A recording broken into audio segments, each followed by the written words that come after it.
Thank you for keeping perfectly the time. Now, it's a very such additional level of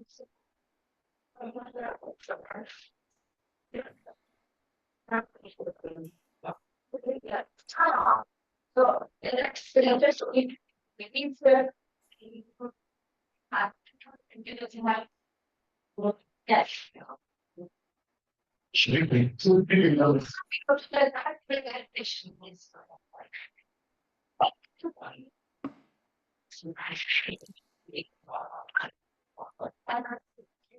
Yeah.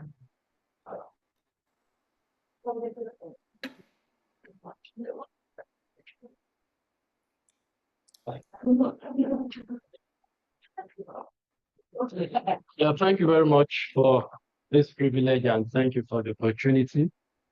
I'm Dr. Bukondo Dudebaini from Obafemawa University, Ife. Now, my presentation, the title has been adjusted a little bit from what we have here. And of course, it's based on the feedback I got from the initial submission. So it's titled In the City of Two One Gods, Religion, Identity, Contestations, and Construction among Yoruba Muslims in Ile-Ife. Well, let me start by saying Ile-Ife is a semi-urban city in southwest Nigeria, and it's called the Paris. In fact, even from my title, City of Two One Gods. Next slide, please.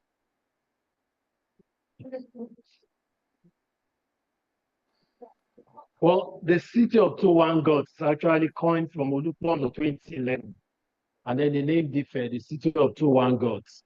Now, what has that got to do? Ife is the traditional headquarters of Yoruba land. And in fact, Ife is usually called the source. It's like the birthplace of humanity. So it's home to several deities with several shrines, several cultural monuments associated with Isheshi, the Yoruba religion, of course, with its set of practices, beliefs distinct from other religions like Christianity, Islam, and so on and so forth. The indigenous worship one deity or the other, all kinds of different deities. I wanted to project something. Well, at the entrance of Ile-Ife, as soon as you get to Ile-Ife, there is a junction called Mayfair Junction. You find this garden called Oriolo Garden, and that tells you welcome to Ile-Ife.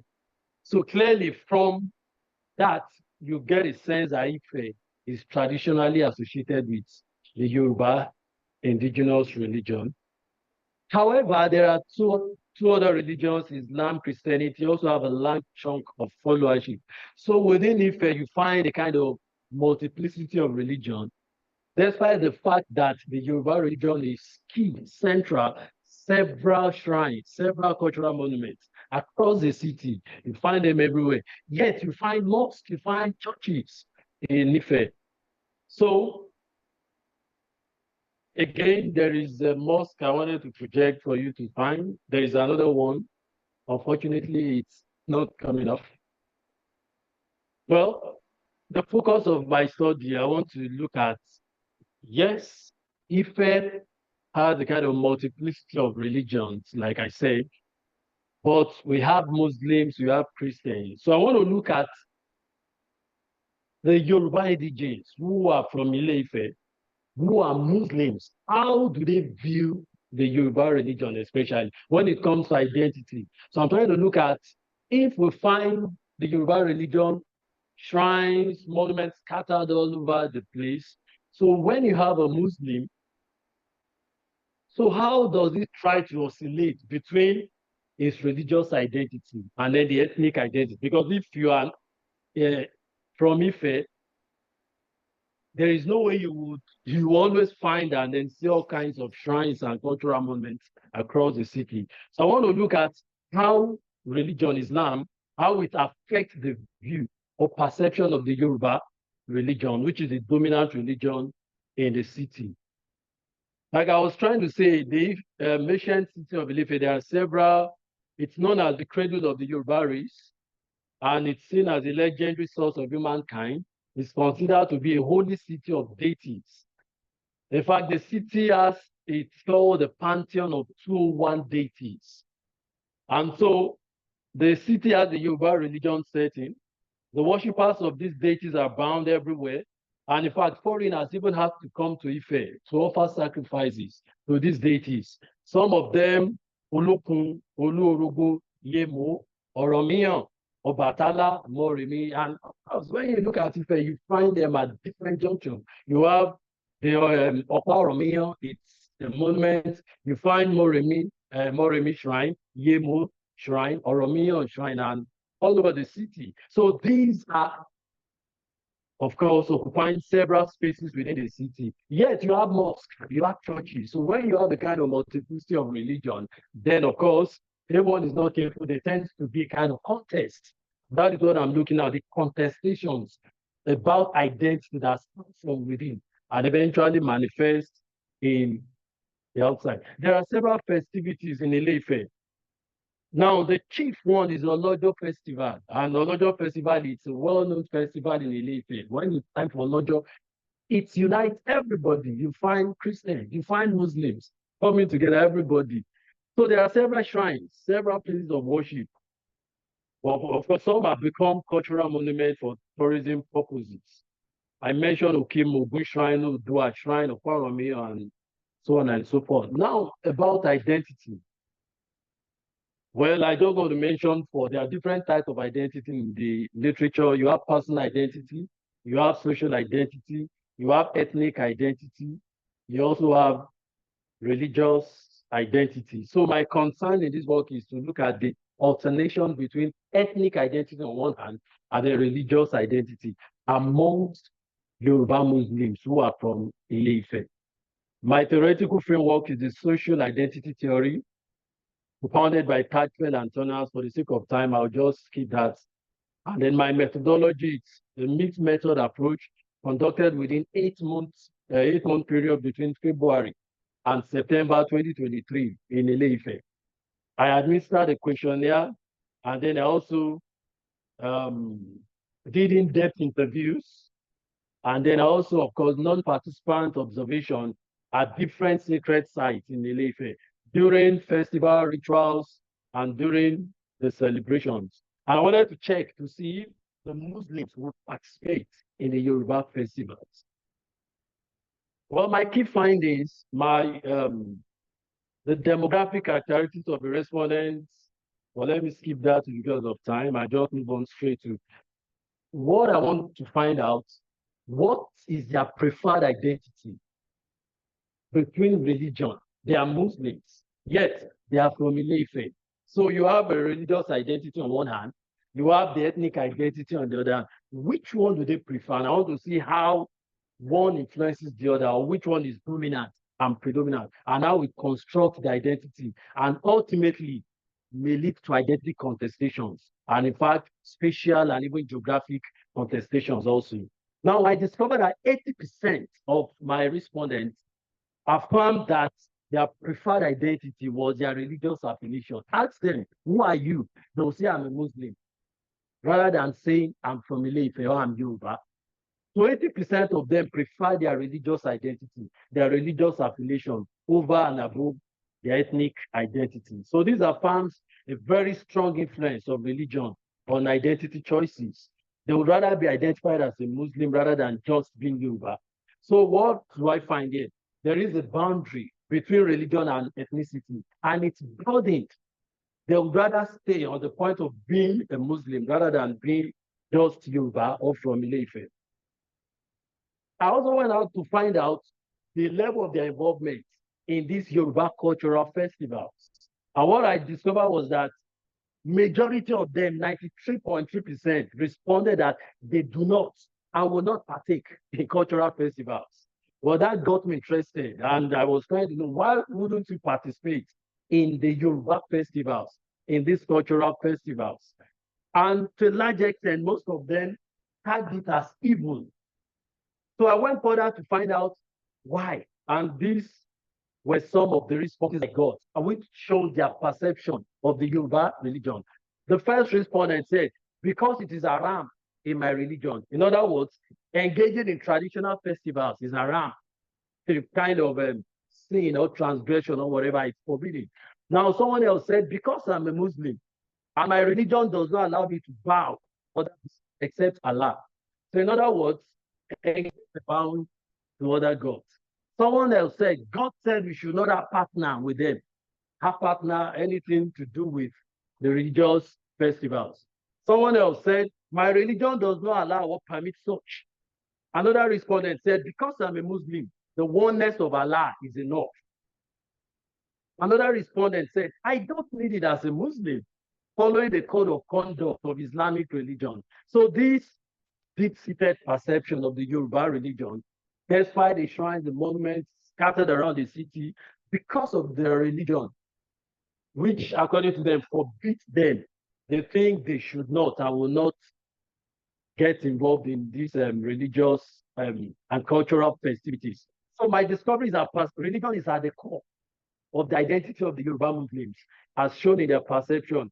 And this starts from within, and it maps out a kind of social and spatial boundaries between religion and other identities, especially ethnic and cultural identities. So these responses form their perceptions that further strengthen the social divide, the spatial boundaries between religions. They opine that Islam forbids them to participate or being found in the geographical locations where the Yoruba festivals and religious rituals take place. I'm in the 1990s.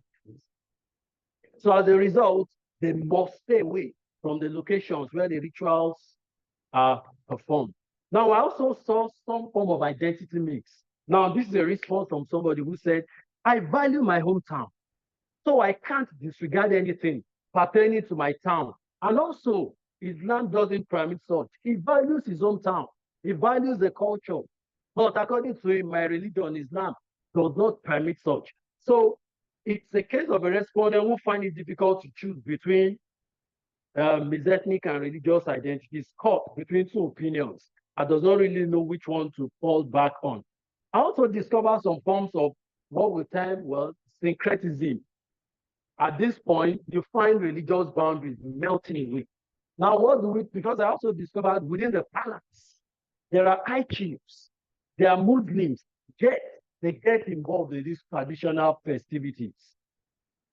So when you have high chiefs, of course, they're also Muslims, and yet they get involved in these traditional festivities. So how do you try to reconcile this? So as I say, there is pluralization of religion in Ife, and right within the palace, there is multiplicity of religions. During the famous Olojo festival, you find Muslims and Christians together participating in these celebrations, so temporarily breaking down religious boundaries and territories. So when you have these performances, both Christians, both Muslims come together and then they participate. There is a slide, a video I would have played for you to see a typical cultural performance. And at that point, you find everybody dancing, whether Christians, whether Muslims. If you can play the video, both Christians, it's a typical cultural performance setting. Everybody, whether Christians,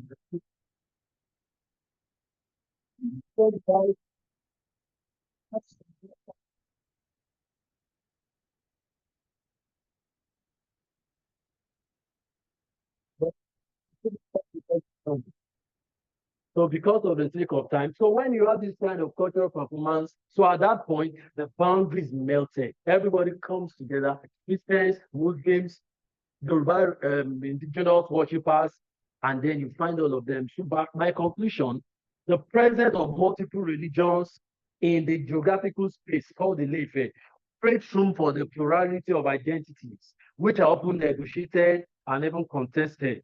So the identity contestations have the tendency to strengthen social and spatial boundaries between religion and ethnicity. So I want to conclude here that we have several religions, yet each of them trying to map out territories. But at some point in time, they do come together and then the boundaries melted. So I want to thank MIFRA Nigeria for the opportunity for bringing me here. Thank you very much.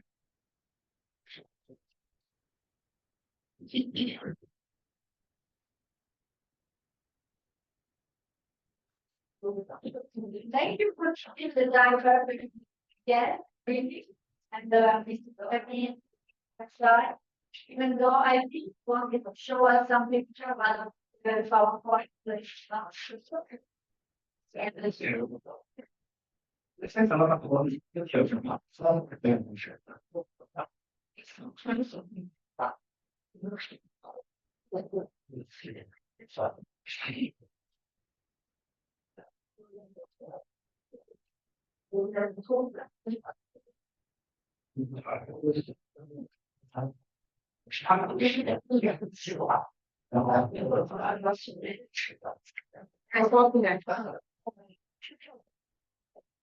Yeah, it's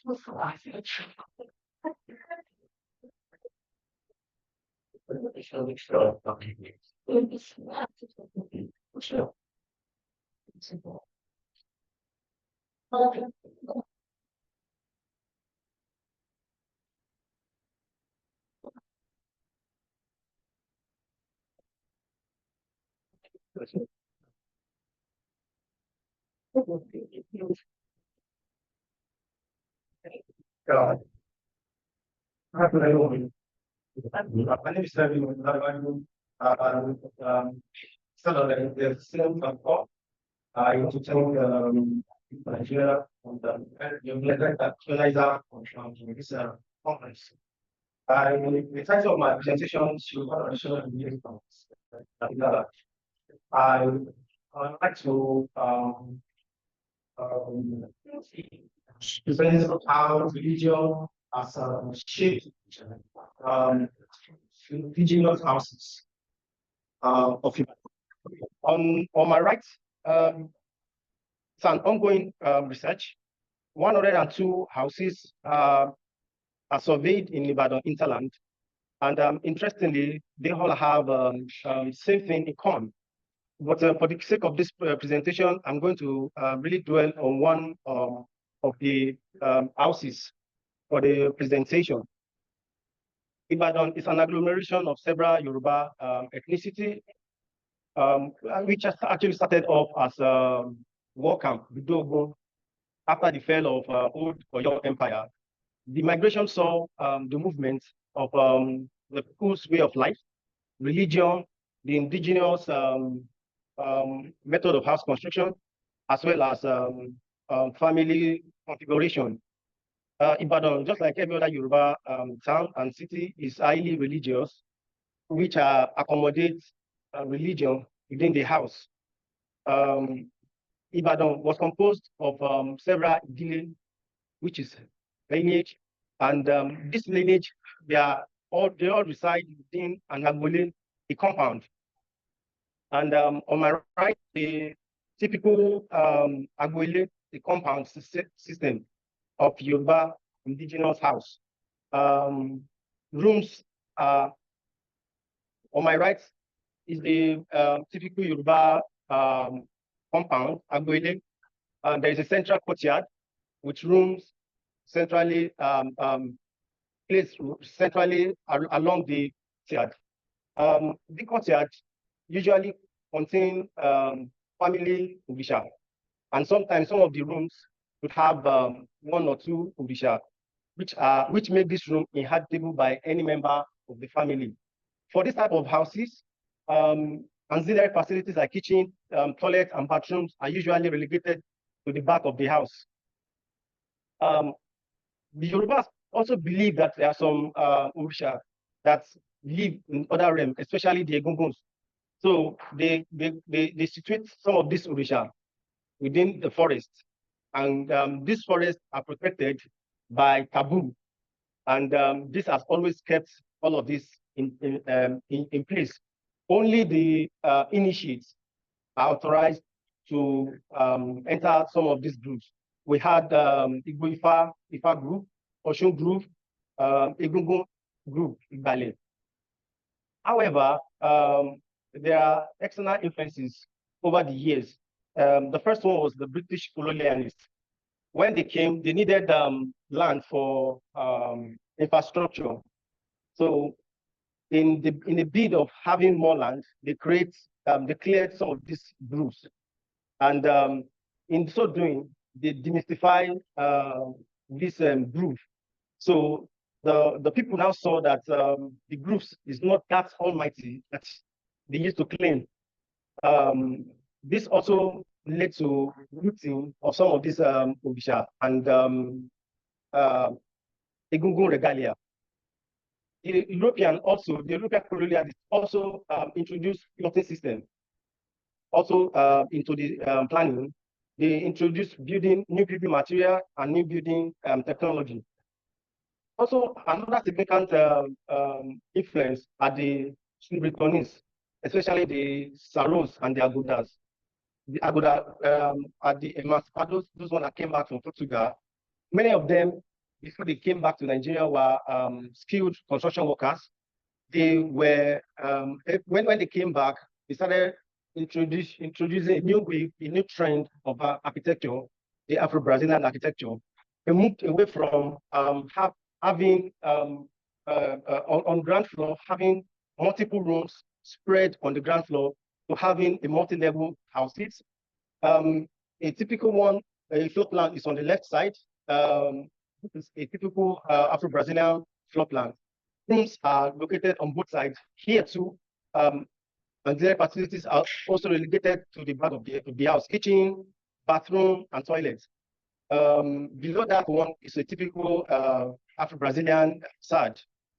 This is usually in Ibadan. These are found in the hinterland of Ibadan, Bere, the Okare, Arimon, and the likes. And these are usually called Crispy and Tesu in Ibadan. And for this presentation, I'll be focusing more on Ile-Olukoyi. Ile-Olukoyi also exemplify Afro-Brazilian architecture, but with a lesser ornamentation. The house was built by late Chief Olagbongo Akinpelu. He was then the Baali of Shango of Ibadan. He was a farmer and he had his farmland in Ikiti. He was married to 25 wives. And in this house, some of the wives lived with him, while the rest were in the Ikiti farmland. One of Chief's wives, 5 children, the firstborn was my informant for this research. Chief Bayole is also the current Baali of Shango, Ibadan land. This is the layout of the ground floor of the house. It's a nice and a shop layout. All of these were architected by all the people. Like I said, the facilities were relegated to the kitchen and background pool in the toilet and bathroom. The second where the Egungun mask were. Next to it is the Ogo shrine, and the semicircle is Agbele Shango's receptacle. And upon the death of Chief Olagbongo, he was buried. The first rectangle is of Chief Olagbongo. The second one is of his wife. This is a pictorial survey of ground floor, the Agbele Shango. D is the Gbale, C is the Ogo shrine, D is where Chief Olagbongo was buried. The rear view, and of course the entrances to the bathroom and Igbale. On the first floor, clearly restricted to the family of the Akinpelu. On the other side, the restriction area is where adopted the restriction area chief entertain is best and so, this is where the family that they are kept. The third room is the Shango's room. Nobody was kept here. Part of other Odisha were kept here. In the images of the corridor, for the workplace and regalia side, the things the left of this room made his customers and clients to come and collect. The first room, chief married twice. The first room is that of the wife.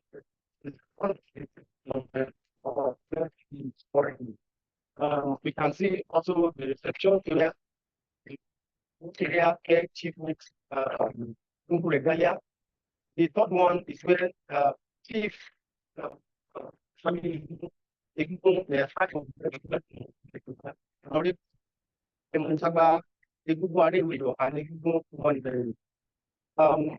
the next slide is Shango's shrine. Shango's shrine is where Shango and other officials within the house. Shango, Oya, Edoara, Ulfo, Ulseviji, Ifa, and Egbe. It is quite interesting that this house not only became a house, but it's also a temple, so to speak. And this is also where regalia is very popular in Ibadan because it teach regalia to and also violence. This is where we just completed one on Monday. This is where the people are addressed. They went out for the fun and they took the regalia kept for the stage. Also, effective to look at tribes and in Ibadan during a compound affair. It was that every compound in Ibadan has one or two positions. And during disruptions also have not religious rights closer to houses. And lastly, the British colonialism really influenced how the city of Ibadan is actually planned. Thank you very much. In 2 minutes, yeah. It's time for the test. And after that, yeah. As we are going to listen is the advantage. And the Good everybody. It's time to do that. It's about the passage on the six. We are on the right to be kept. It's soldiers of the new world. The Georgian religion practice of planning, movement, and insight into Christianity in Mulan. Soldiers of cultural revival, the Georgian religion, combine movements, which challenge Christianity in Igbo land. We know Igbo people as a very religious and cultural people. But amidst this rich fabric of their religious and cultural awareness and diversity, there is a recent, let me call it a recent resurgence, a dimension of cultural revival which embodied the cultural religious movements. We Oka Omenana. Oka in English language means a kind of church. Omenana means traditional, tradition. When much together, you're talking about something like traditional church, a kind of traditional church. In essence, people want to practice tradition in a church mode. It's now a recent movement, a building in tradition inside the church, Orthodox church framework, in order to lure people and draw people to be part of the movement. And this resurgence marked by a passionate drive to reclaim indigenous spiritual practices and contest the hegemony of Christianity within Igbo society. And as a result, has stirred tensions across communities in Igbo land. While we are doing this study, we also studied a similar movement in Kenya called the Mungiki movement, a similar movement. because they started like this so-called and stuff, this Guardian religion in Igbo land, recruiting the youth in the name of restoration of traditional practices of the but later turned out to be a serious danger to the society. And that is why we say that much akin to the genesis of the Mungiki movement in Kenya, which initially emerged as a religious revivalist group rooted in traditional Kikuyu spirituality. The Okomenana movement at its core reflects a profound struggle for cultural autonomy, identity affirmation, and territorial sovereignty. However, paralleling the trajectory of the Mungiki movements in Kenya, we are very much afraid that this Okomenana movement will later turn to be a militant movement, just like Mungiki movement in Kenya. Therefore, this work aims to delve into the multifaceted dynamics of the Okomenana movement, that is Guardian religion, and its confrontational stance against Christianity within Igbo land. Drawing upon the ethnographic data, archival sources, and interdisciplinary insights, these studies seek to critically examine instances of tensions and spatial and territorial dimensions of these tensions between Guardian religion adherents and Christian communities within Igbo society. The field work was conducted primarily in various communities across Igbo land, focusing on both rural and urban areas in these Igbo societies. Especially, attention was given to communities such as Oka, Northia, Agolo, and Amobia in Anambra State. The Nomaka village in Indiaba local government of Imo State, the OP local government, OP village in Isoka local government area of Enugu State. These communities were chosen for their significant experience in the Okomenana movement, a cultural resurgence within Igbo society. And the field work spanned over 6 months, allowing for extensive ethnographic immersion and a comprehensive collection of data. The Guardian religious movement, known as Okomenana, has been a significant cultural resurgence in Igbo society. And we observe that it also emerged as a response to perceived Christian influence in Igbo land. They are seeing Christianity as a foreign religion, which must be dealt with, motivated by historical grievances from pre-colonial demonization, colonial exploitation, and even the Biafran War experiences.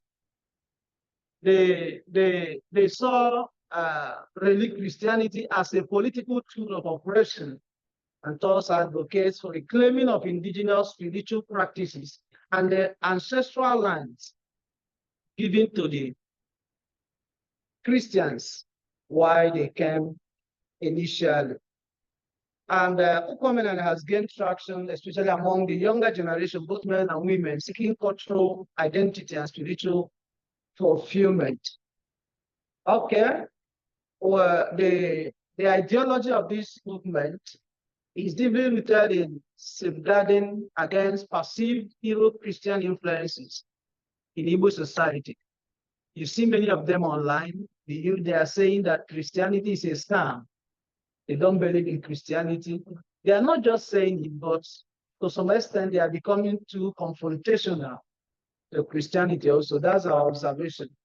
The advocate of the movement assert that missionaries distorted Igbo heritage and values while imposing Western cultural norms. Consequently, the movement seeks to restore the cultural legacy by reclaiming traditional practices and ancient sites and lands dedicated to Igbo deities. You know, why the missionaries, when they came, the places given to them were formerly the ancient sites, religious sites. And the mindset is that if you say that your God is powerful, go there and die. But to their greatest surprise, Christianity thrived in those places. So the followers of Okomenana, they perceive, okay, and let's see their structure, organizational structure and strategy of this movement. Okomenana, while seeking to reclaim traditional practices, is also influenced by the structure of Orthodox Christian churches. That's why it is called Oka, Omenana, church, structure. Then we see tradition inside that structure. That's the movement now. The movement features a hierarchical arrangement similar to the traditional Christian church with a spiritual leader known as Okochukwu, that is the priest, who guides and interprets the movement beliefs and practices.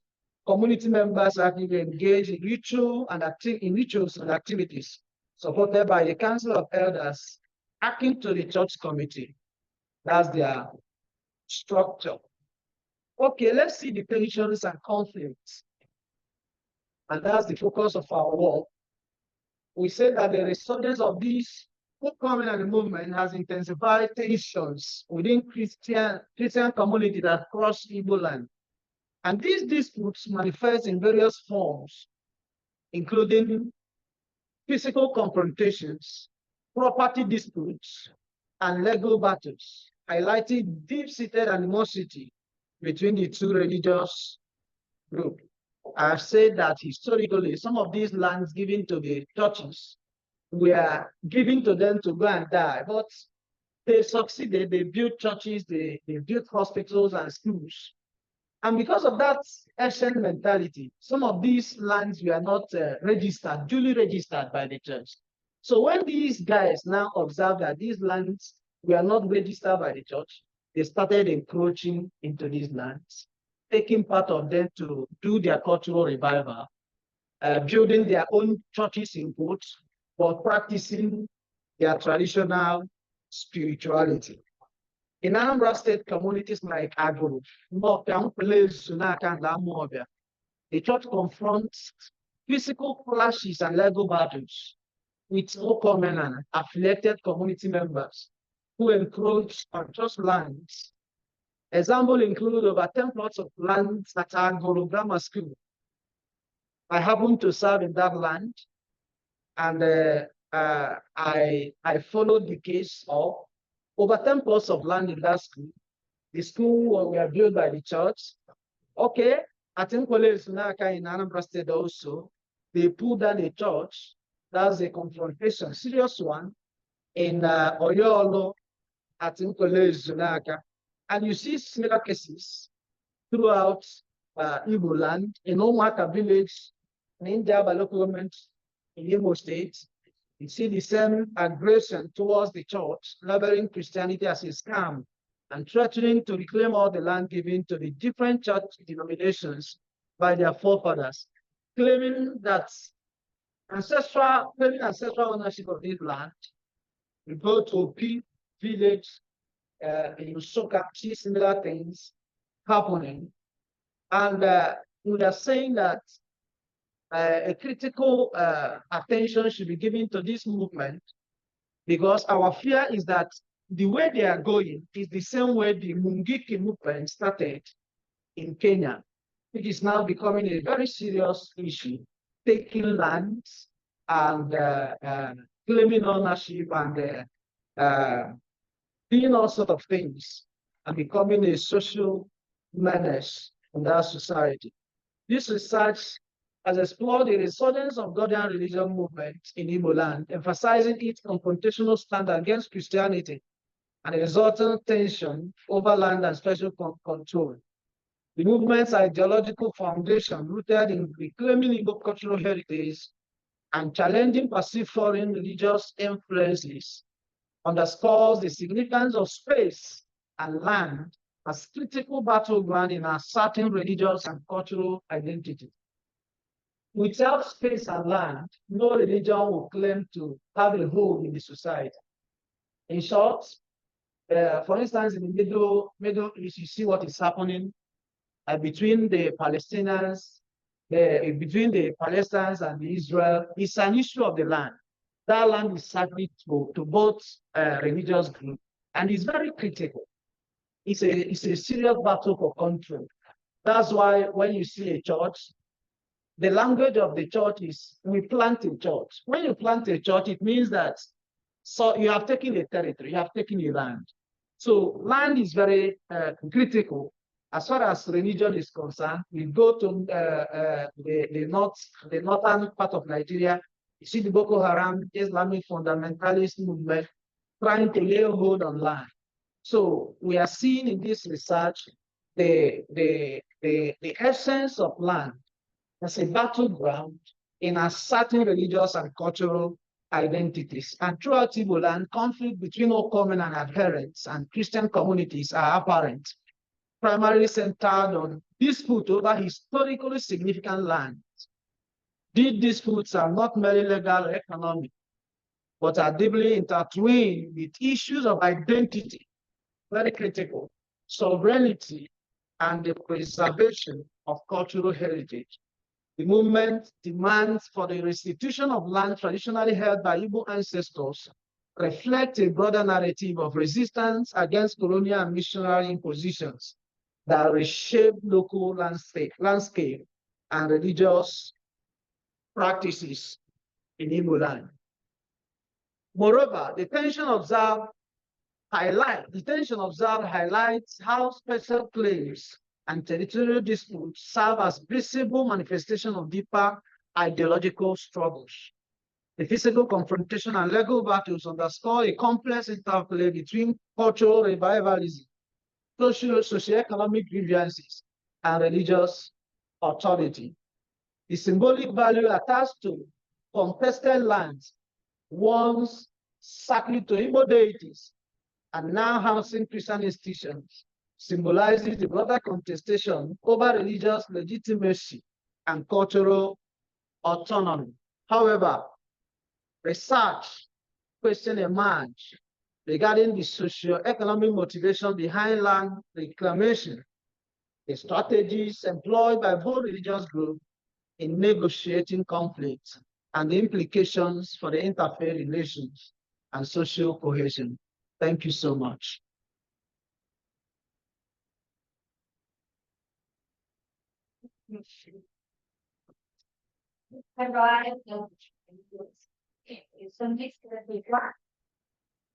Okay.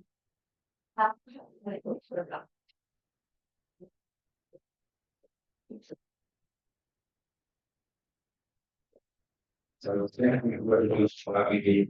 I want to say thanks to you. Sometimes there are very different about the issue opportunity. We are on site. We will be surprised because I've been presenting in LSA conferences since 2019, and this will be the fourth conference I will be presenting. So I work with the Salafis. The Salafis are a conservative Muslim group within the Sunni, the brother Sunni Islam. So I have conducted a series of field work with them. My post degree is based on Salafism. I look at the theological debate between Salafis as well as non-Salafis in the Lori. Then my master's degree has to do with the factors that attract Muslim youth into Salafism. But this present presentation is all about the performance of Salafism within the Nigerian public sphere. So I focus on 5 local governments within Lagos. That is Alimoshe local government, Majority local government, where I visited Mortaz Ahlul Sunnah wal Jama'a. Then I also visited Ikorodu and Salafi centers in Lagos Island as well as Oshodi local government, where I visited the Rahmatullahi Mosque, built by a Salafi but named after his mother. So the methodology I use in conducting my research is ethnography. So I do a lot of observation. I try to have interaction with them, even away from the mosque. I follow them home to wine and dine, so as for me to get one or two information From them, I conduct focus group as well as interviews. So my research is all about talking about the identity, the performance, as well as the issue of legitimacy, as well as the public's speech and how the Salafis are integrating themselves into it. So I will do more of a reading because I prepared my presentation in such a way that I will be able to communicate, with my audience with the way I've written my paper so far. So Salafis in the majority Yoruba-speaking Lagos State, Nigeria, has aspired for both the diversification of religious territory and virtual remapping of the Nigerian secular republic since their emergence in Nigeria in the 1990s. Most scholars define Salafis as those Muslims who strictly adhere to scriptural precedent from the Quran and Hadith for their actions. In fact, Salafis model their public personals in Lagos State on more than scripture.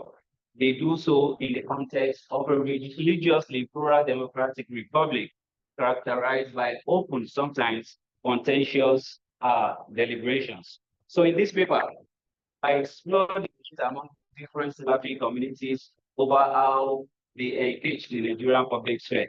I examined this subject by focusing on two prominent Salafi leaders and scholars in Lagos, Sheikh Imran Eleha and Sheikh Abdulgani Juma. I argue that they position themselves in public sphere using strategies that range from accommodation to demarcation. By accommodation, I make use of what Habermas said about the public sphere. I mean engaging collaboratively with people from other Islamic communities. The occasion, I mean setting their religious community apart in a way that precludes collaboration with others. Then by the public sphere, I mean borrowing from Habermas, the space where citizens engage in meaningful discussions and dialogue about mutual interests and concerns. Of course, this will not be the first time someone will be introducing the use of space and the study of Muslim and Islam in general. This was the focus of Ibrahim and Katz in their study, where they tried to the remapping the study of Islam and Muslim cultures in post-colonial Nigeria. So I maintain Lagos State serves as Salafi central stage for performing political remapping of their religious identity and virtually through online communities or networks.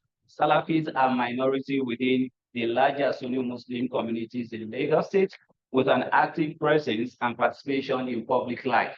So they are not just conservative, they also get involved in what is going on out there in the public space. So, as religious minorities, Salafis in Lagos State perform piety in ways intended to proselytize and gain new adherents. First, I will explore the debate between Sheikh Abdul Majid Eleha and Sheikh Abdul Ghani Juma on the status of celebrating the Prophet's birthday for Muslims.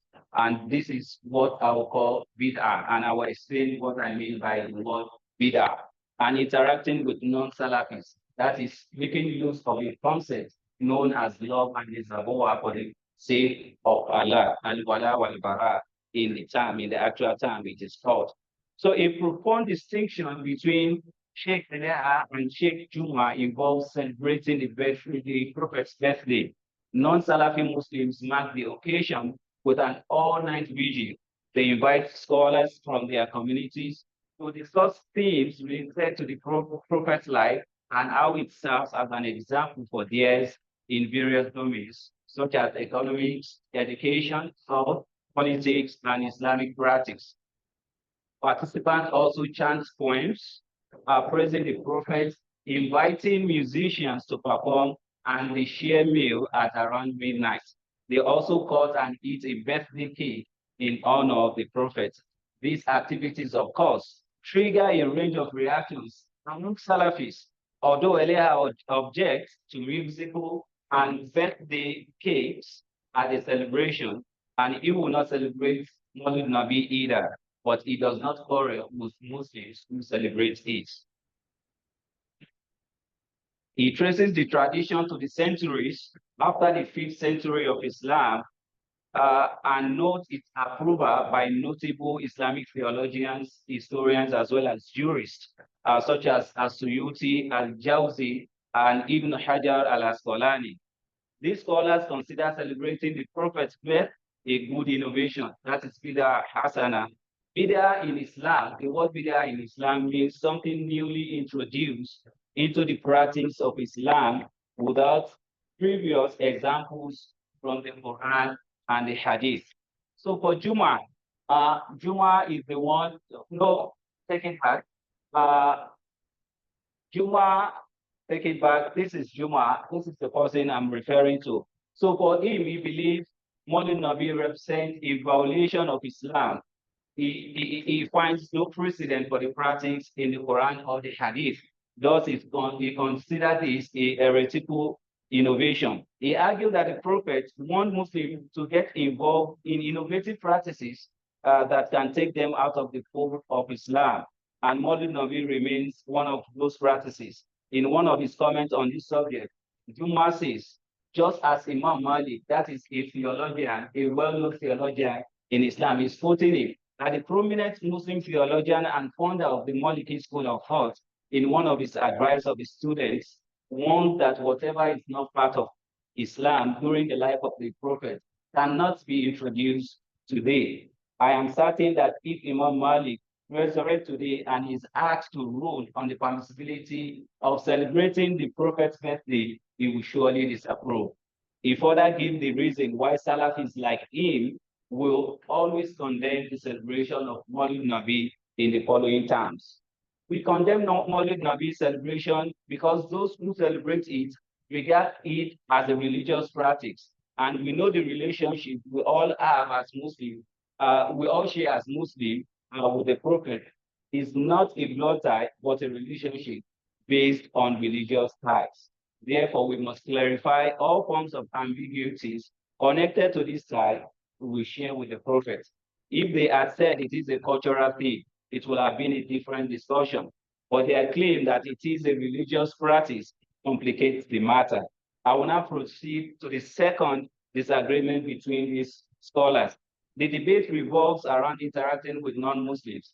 Sheikh Eleha organized annual conferences on contemporary themes in Islam. He initiated the conference in 2008.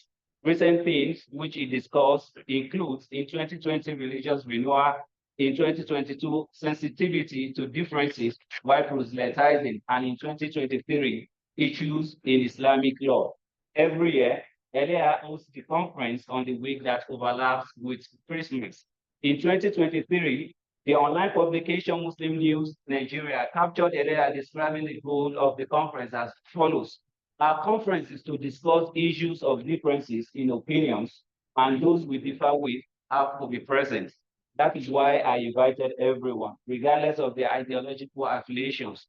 We need to clarify things together. We are for peace, not quarrel or war. Through the conference, we can correct some misunderstandings in our brothers. We can also correct us too. We do not lay claim to perfection. As humans, we are prone to mistakes. Our overall goal is to manage our differences. So, in more precise terms, Elia also gave some of the things should be done in order to bring other Muslims together. But for people like Abdul Juma, who is not, exemplifying the accommodationist approach towards religious issues, he said that Juma, in his own case, aims to demarcate himself from non-Salafis as a sign of his religious purity. Juma believes associating with religious innovators leads to harm for Salafis, and he cited some scholars in order to buttress his points.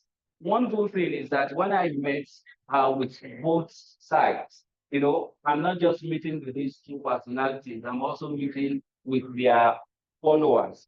And I asked one group, do you know about a Salafi institution in Ikorodu, for instance? The Salafi group in Okota told me, oh, we have some brothers there. And he started mentioning names. And what I observed is that some of the names they mentioned are not part of the prominent Salafi scholars in those locations that is known to everyone.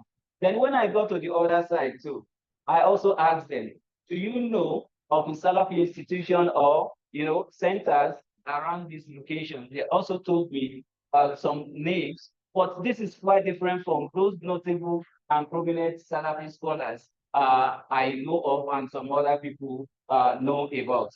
This is to tell us that these two tribes are trying to remap, their identity, not only religiously, they are also trying to create a political, setting for themselves, different from what is known to the general public. And they tend to excommunicate whosoever does not belong to their group in a way as they remap their identity within the Nigerian public sphere.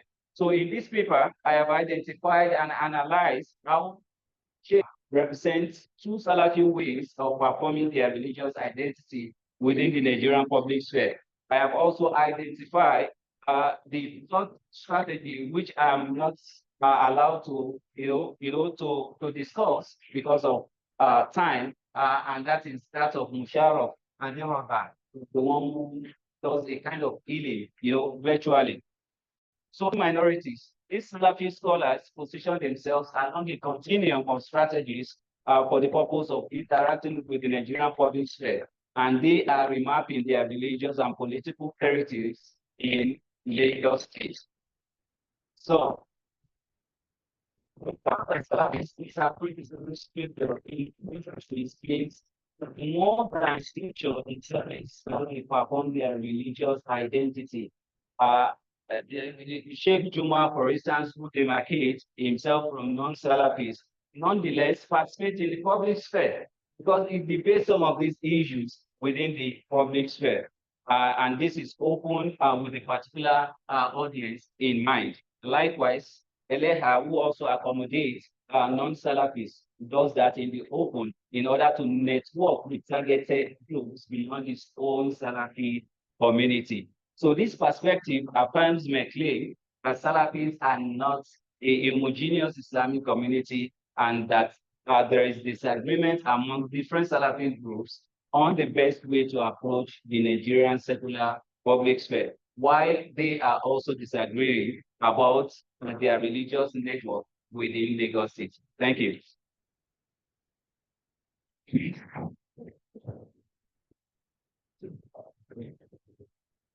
Thanks very much, everybody. I will make the last description. The minutes to minutes of the day.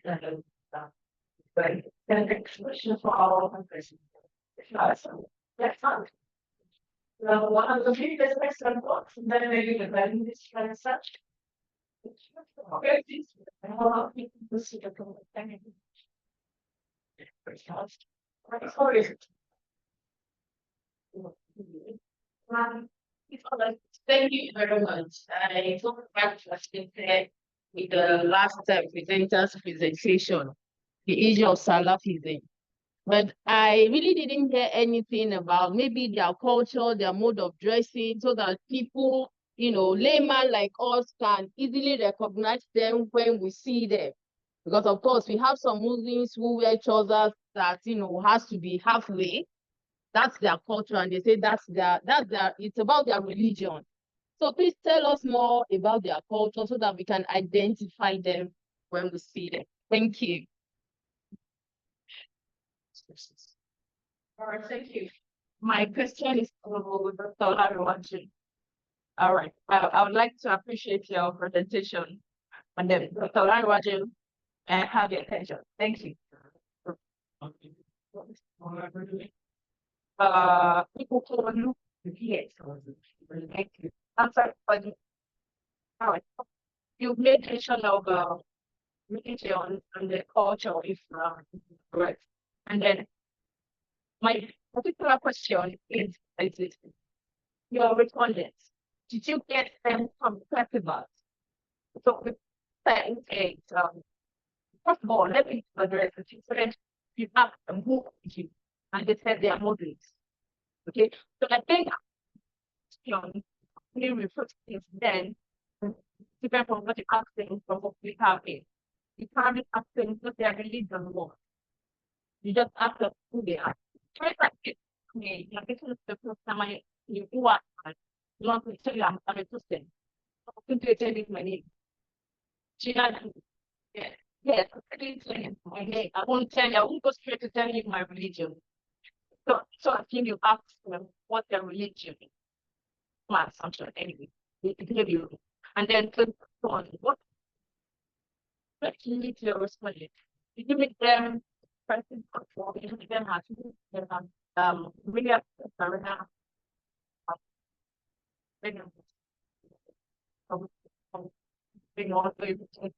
in the culture of the state, it's more protect you.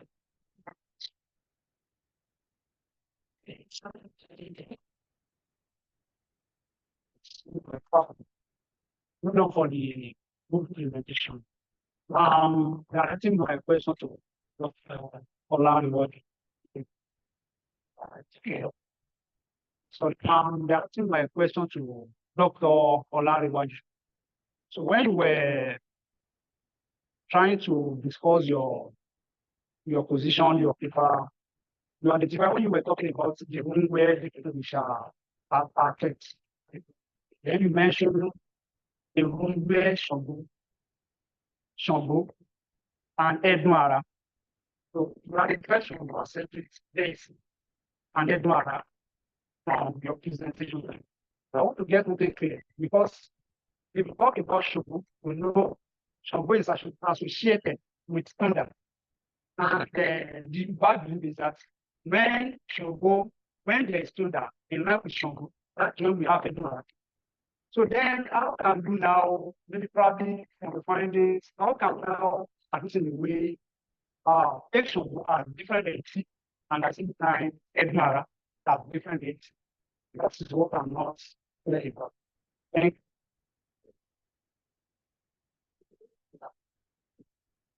you. Thank you very much for the stimulating presentations. I want to direct my question to Mr. Dr. Olu. Actually, I know you did pick up Ife, but you live there for some period. And I would like to ask, because I heard that there is a day that they normally, worship the dead, maybe they perform sacrifices, which is only for the dead. I want to know how true it is, because most times they do have sacrifices throughout the year, but there is a particular day that they normally set aside for the dead. I don't know how true it is, because what actually said maybe is why they have that Lord festival, but I don't really know. Maybe you can shed more light on that. Thank you. Well, the very nice the other than that. You didn't mention over the shape and they have, but the no, it's right. I think it's right from that Eliab spelled thing where Eliab because people will know Eliab, people that we have skills in the labor and language. So could you differentiate that for us, please? Thank you. Thank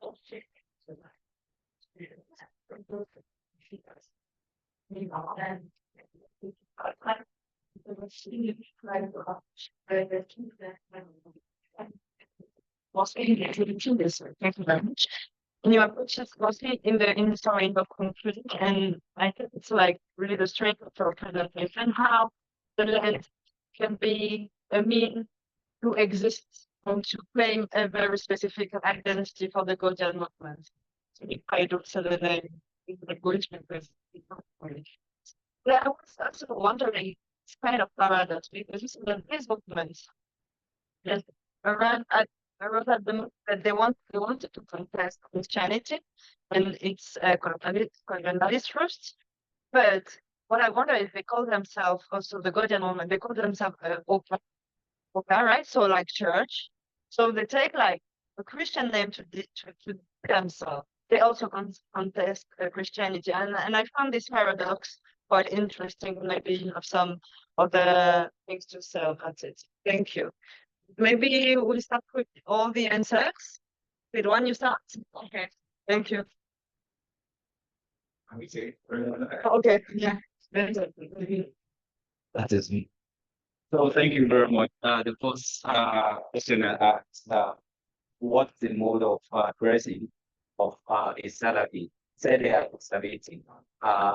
They believe that the scripture, the Quran, and the Hadith, the primary sources of legislation is in Islam, should dictate their way of life, and that is what they adhere to, strictly. So, but this is problematic in such a way that it is not only Salafis that dress the way we see Muslim sisters, female Muslims dress. It is not only Salafis.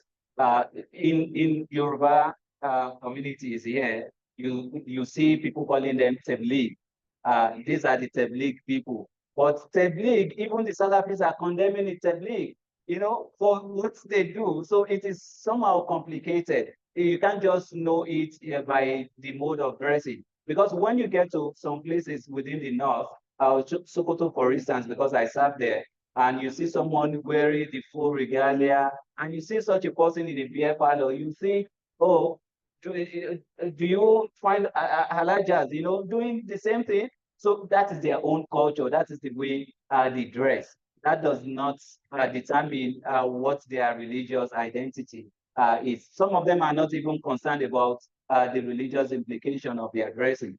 So that is the little I can give on that. Then the question on Eleha, Eleha is spelled the same Eleha. It is a compound name for those people who came from Ilorin, such as we have the Salami. This is also Eleha, but people call them Eleha maybe because they don't know the reason why they call those people who use veil as Eleha. I don't know the reason. Maybe it will be something worthy of interrogating, for me on my research to know why they call those people Eleha. But as far as I'm concerned, the Eleha is spelled Eneha. And that is a family name of this particular scholar, Salafi scholar I'm referring to. So, thank you. Thank you for your question. For what I've displayed, these are some of the things found in Shango's room, in the room dedicated to Shango. And for every Shango piece, it's a complete set.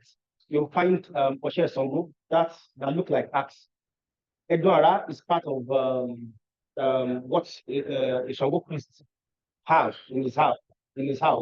And also, it is usually accompanied by Oya. Oya is believed to be the wife of Shango. So Oshe Shango is part of Shango entity.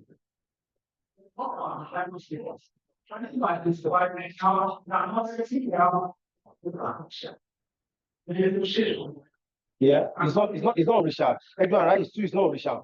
Yeah, that's exactly true. Yeah.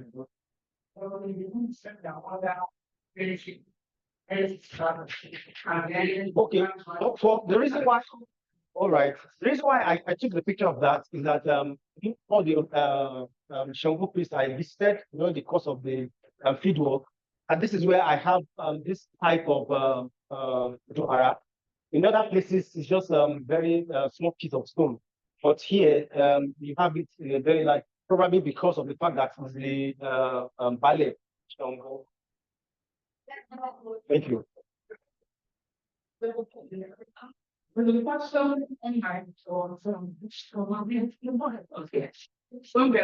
Okay, maybe after like a second round. Okay, thank you very much again.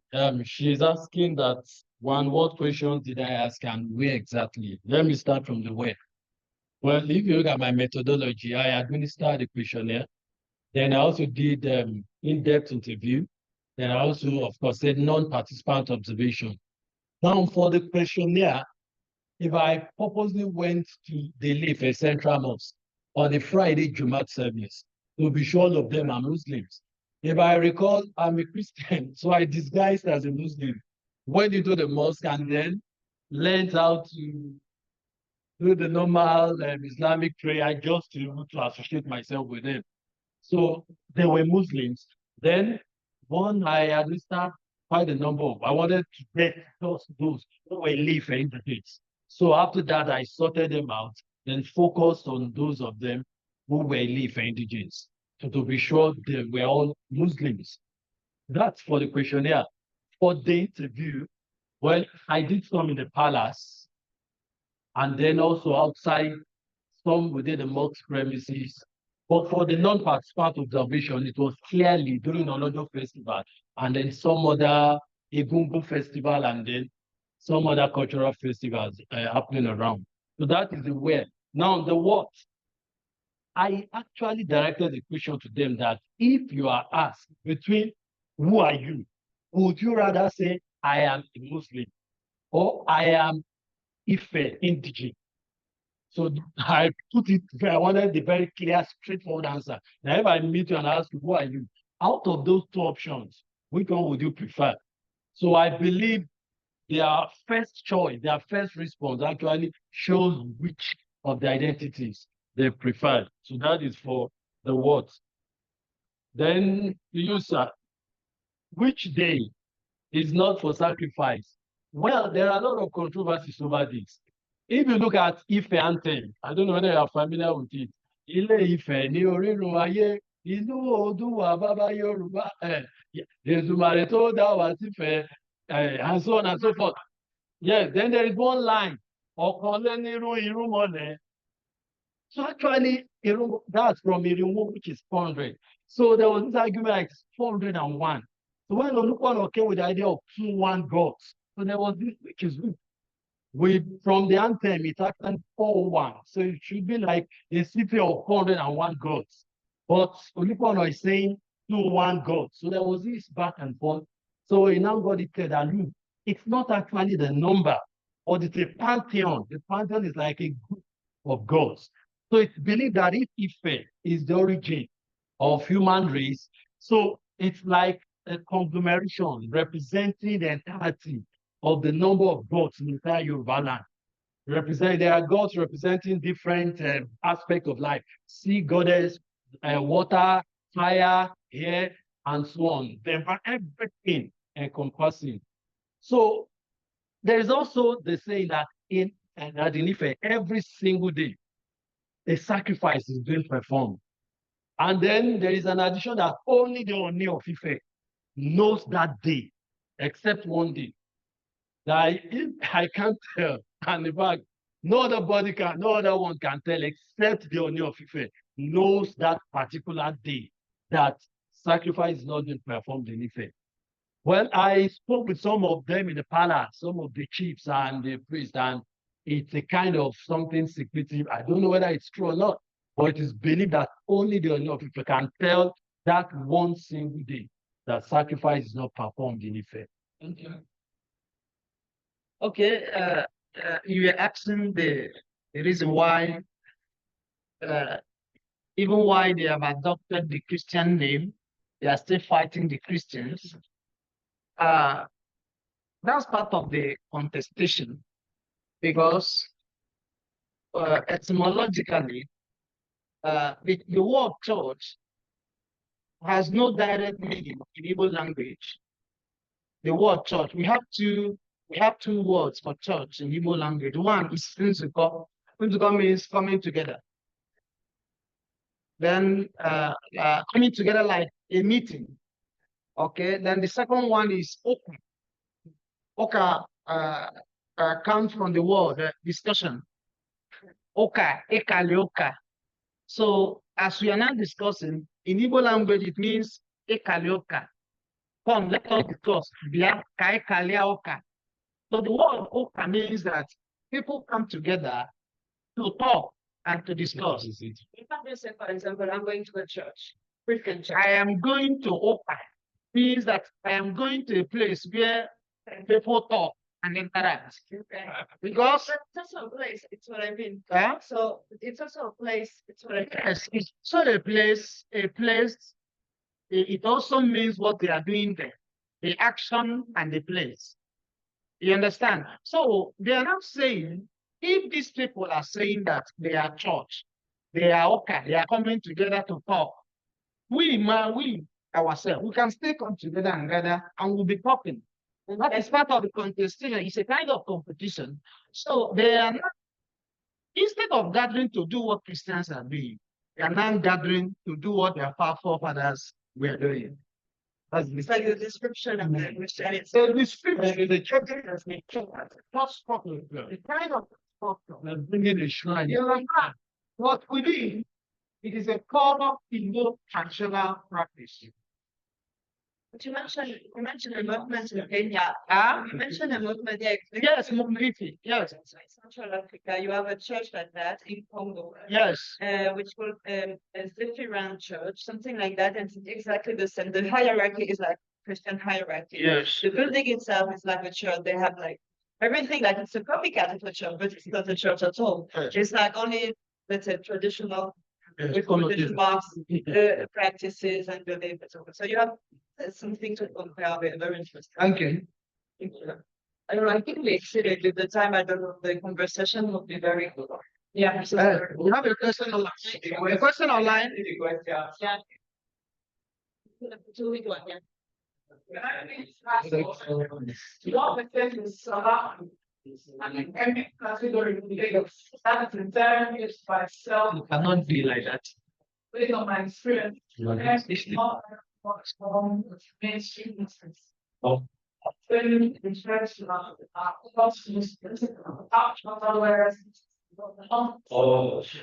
Oh, I want to thank Professor Manuel Janzi for this question. You should work in Lagos, and I also work with her at a point in time as he said. While I acknowledge her presence, but I want to thank her for visiting this welcome. Yes. The term emic, the term Salafi is not an emic description of what Salafism is in Lagos. It is an ethic, representation of what Salafism is all about. But they are known as the Ahlus Sunnah wal Jama'ah. And all mainstream Muslims always claim to belong to be a member of the Ahlus Sunnah wal Jama'ah. What Salafi means is, the past generation. Salaf means the past generation. And the past generation that we are referring to in this context has to do with the three generations that came after the prophet. The time of the prophet, those that the companions that succeeded, that lived with the prophet, those that lived with the companions of the prophet, and those that came after, those who lived with the companions of the prophet. So these are the three best generations according to the particular tradition of the prophets. So I will agree with her that it is not an epic, description of who Salafis are within Lagos.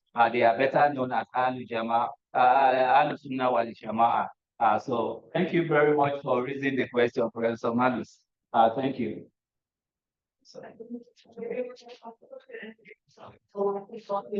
Talking in the hallway, downstairs, on the ground, whatever. But anyway, thank you very much for being here. And we're very glad to have you for this moment. And see you soon. Thank you. Thank you. Thank you very much.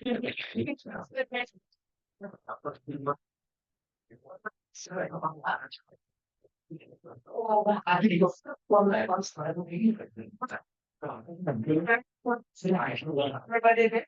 Yeah, sure. Yeah,